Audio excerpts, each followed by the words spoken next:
Good morning, this is Jen from Jen's Leathercraft. Today we're going to make a rolled handle. I'm going to show you the simple steps for how to not only fill your handle, but to draft out your design without a template. Things that we're going to need. Of course, the fabric that you're going to use for rolling up in the middle for the core. You're going to need needles and thread.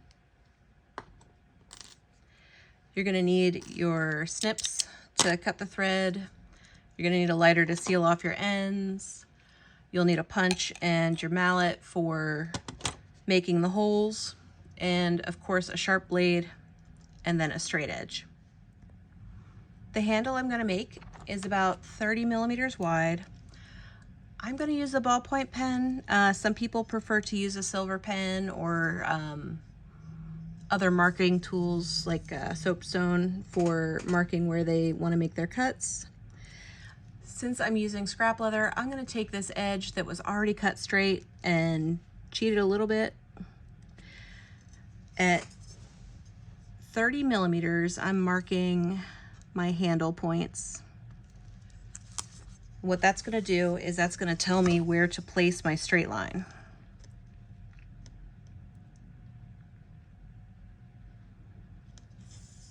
Okay, lined up. Now it's time to cut. Make sure your blade is nice and sharp.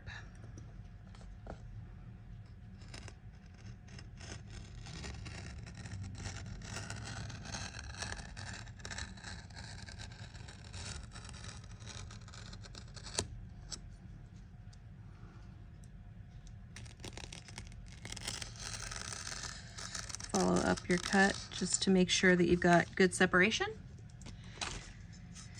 And we'll start with a strip of leather that's 30 millimeters wide. Now you can choose to end your handles in any way you like.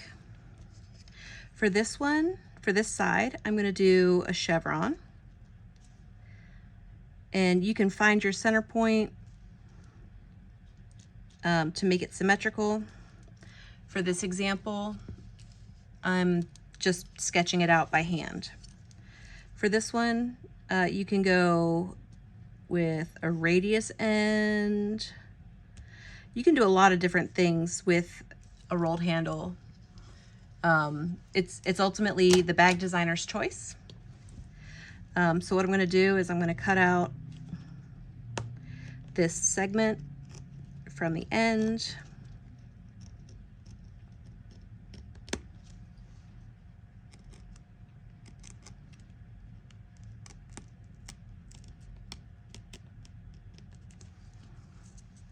And then I'm going to cut off the chevron.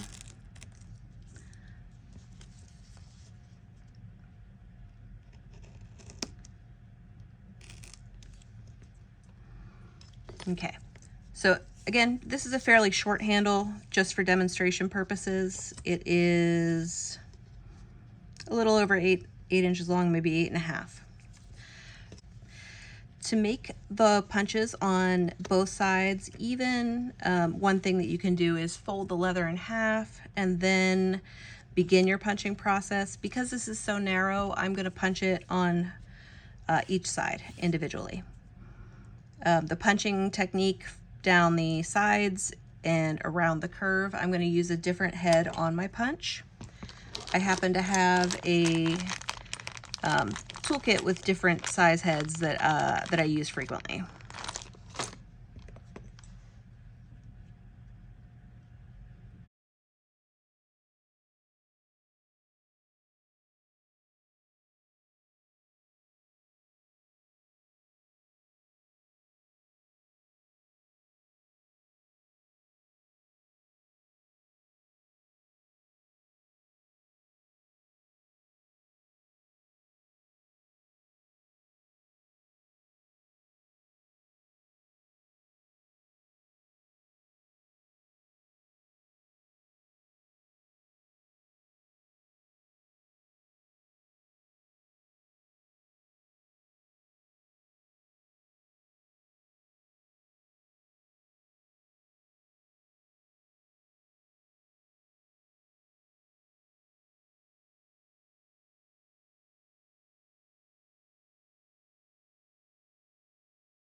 because I have interchangeable punch heads, I'm going to switch to my 2-prong punch head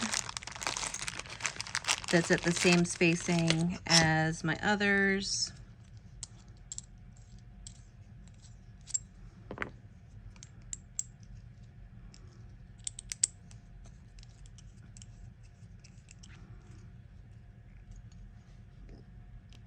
I'm going to find my last pierce point and start from there.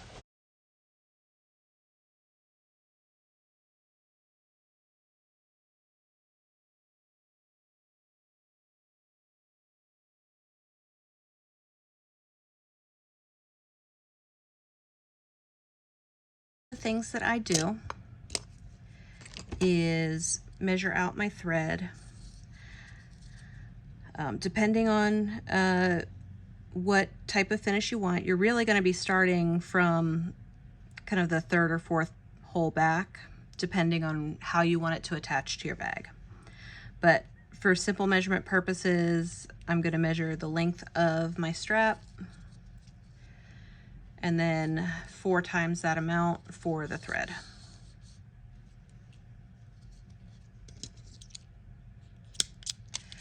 There are steps that you would often take in preparing this handle, of course, like edge coating, finishing, burnishing.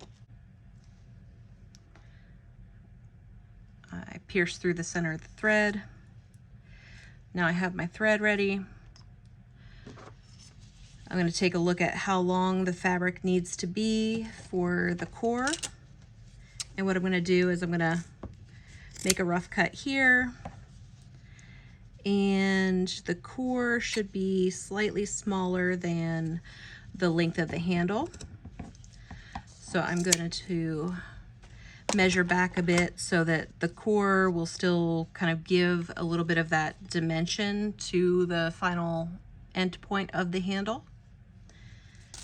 And then I'm going to flip my handle material over. I'm going to roll this up nice and tight. I'm not worried about getting all the leather scraps on it because it's inside the handle and no one will be able to see. I'm going to quick check to see the sizing. So this core is a little bit too big. What I'm going to do is take a bit of material off of the handle. So this should be perfect. What we're going to do is begin to stitch the handle. Okay, so we're going to use our trimmed core, and what we're going to do is we're going to take our needles and thread, and we're going to start a little above. So I did 1, 2, 3. I'm going to start at the 4th hole because for my bag attachment, I'm going to want to have some material that will land on the fabric itself, or on the bag material itself. So for the core material, you're going to place it inside the pocket that you're made out of the leather. And I started in the 4th hole from the corner. That allows me to attach the chevron portion to the bag and gives a nice finished look.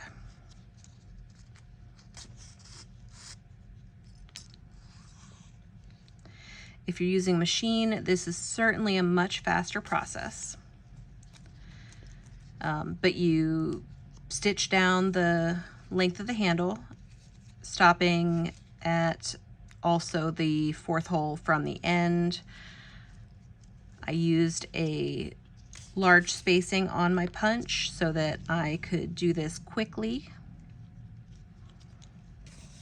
Every bag maker has their own unique sizing and styling that they're going to want to implement.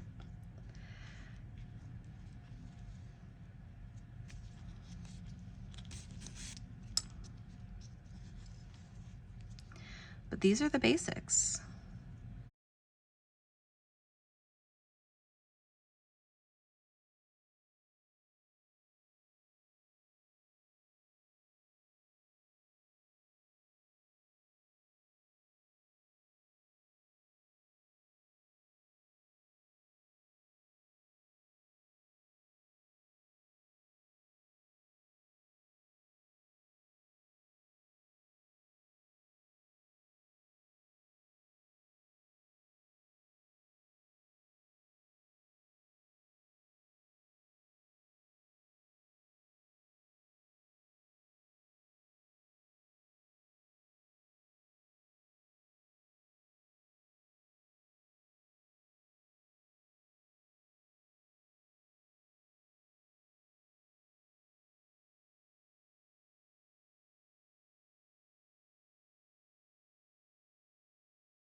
So on the rounded side, you'll have kind of this teardrop shape for when you attach to your bag material.